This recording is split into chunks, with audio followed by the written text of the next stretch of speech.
नमस्कार। मेरे YouTube channel में आप सभी का स्वागत है। मेरे दूसरे शॉर्ट्स का विषय था इतना महंगा स्कूल, इतनी महंगी फीस और इतनी महंगी ट्यूशंस, फिर भी बच्चे के मार्क्स नहीं आते। क्यों? क्या कारण है कि बच्चे के मार्क्स नहीं आते? मैं बात कर रही हूं उन साधारण विद्यार्थियों की जिनके माता पिता बड़ी बड़ी बिल्डिंग्स, बड़े बड़े स्कूल्स, एसी वाला स्कूल, स्मार्ट बोर्ड जैसे स्कूल देखकर बच्चे का एडमिशन करवा देते हैं, क्योंकि वो बच्चे का सुनहरा भविष्य चाहते हैं, सिर्फ इसलिए। तो मैं कहना चाहूंगी उन सभी अभिभावकों से कि हर चमकती हुई चीज सोना नहीं होती, क्योंकि बड़ी बड़ी बिल्डिंग्स, बड़े बड़े स्कूल, अत्याधुनिक सुख सुविधाएं किसी भी बच्चे में परिवर्तन नहीं कर पाती। उदाहरणतः हम एक मॉल में जाते हैं, वहां की चमकती हुई चीजें, आकर्षक दाम हमें लुभाते हैं और हम उस चीज को खरीद लेते हैं। वही चीज लोकल मार्केट में कम कीमत पर हमको मिलती है, लेकिन हमें पसंद क्या है? हर चमकती हुई चीज, हर चमकती हुई चीज, हर अच्छी चीज। आकर्षक दाम है तो चीज अच्छी होगी, अच्छी जगह है, बिल्डिंग अच्छी है, एसी चल रहा है तो चीज अच्छी होगी। परिवर्तन कहाँ आया? वही चीज जो सस्ती है हमने महंगे दामों में खरीदी है, जबकि चीज वही है, कोई अंतर नहीं। बात आती है दूसरी कि वास्तव में स्कूल, बच्चे नहीं, स्कूल बच्चे में परिवर्तन कर पाते हैं? नहीं। बच्चा स्कूल जाता है, भारी भरकम बैग लेकर, 7-8 किलो का बैग लेकर बच्चा स्कूल जाता है।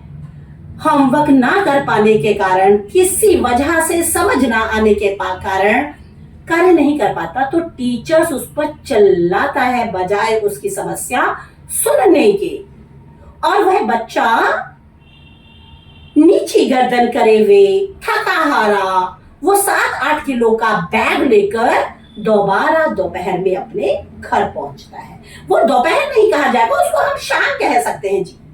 शाम इसलिए क्योंकि 2-2:30 बजे बच्चों की छुट्टी होगी, तो 3 या 4 तो अपने आप ही बच जाएंगे बच्चे को घर पहुंचते पहुंचते।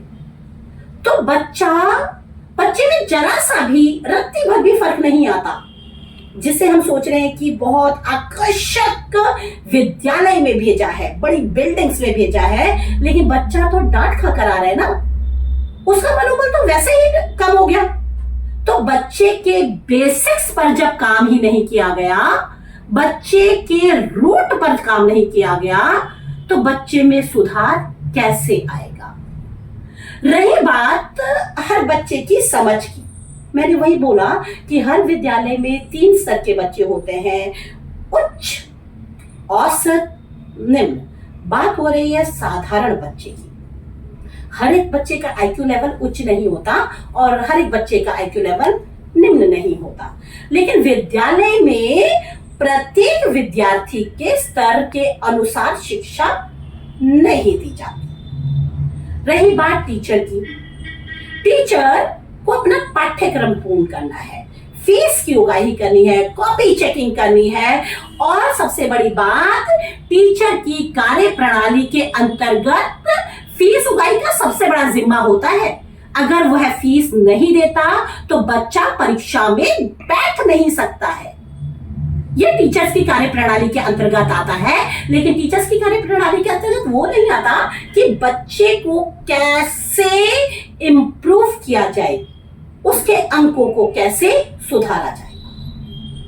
बेचारे माता पिता तो ये सोचते हैं कि मेरा बच्चा बहुत अच्छे स्कूल में पढ़ रहा है, बहुत अच्छे स्कूल में, उसका भविष्य सुनिश्चित है, सुनहरा भविष्य है, लेकिन उसकी प्रगति न के बराबर हो रही है, न के बराबर। 13-14 वर्ष तक वो बच्चा पढ़ता रहता है, पीटीएम माता पिता अटेंड करते रहते हैं और शिक्षक उन्हें सुनाते रहते हैं, बजाय उस बच्चे पर कार्य किया जाए वो अभिभावक को सुनाते हैं।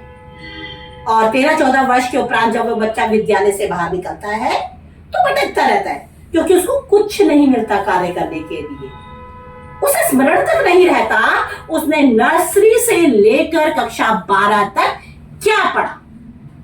तो मैं ये कहना चाहूंगी, यह जो परिपाटी चली आ रही है कक्षा नर्सरी से लेकर कक्षा 12 तक, रटंतु परिपाटी, ठीक है, वो फीस देने की परिपाटी, वो पाठ्यक्रम पूरा करने की परिपाटी, क्या इस परिपाटी को आप तोड़ना चाहेंगे? अगर आप इस परिपाटी को तोड़ना चाहते हैं तो मुझे इनबॉक्स में कमेंट करें, और अगर मेरा वीडियो आपको थोड़ा सा भी लगता है कि काम का है, यह पेरेंट्स की आवाज बन सकता है, यह उन अभिभावकों की आवाज बन सकता है जो अभिभावक अपने बच्चे के लिए अपने आप को हीन समझते हैं, वो मेरी वीडियो को लाइक करें, सब्सक्राइब करें, कमेंट करें, और मुझे भी यह बताएं कि उन्हें समस्या कहां आ रही है। धन्यवाद।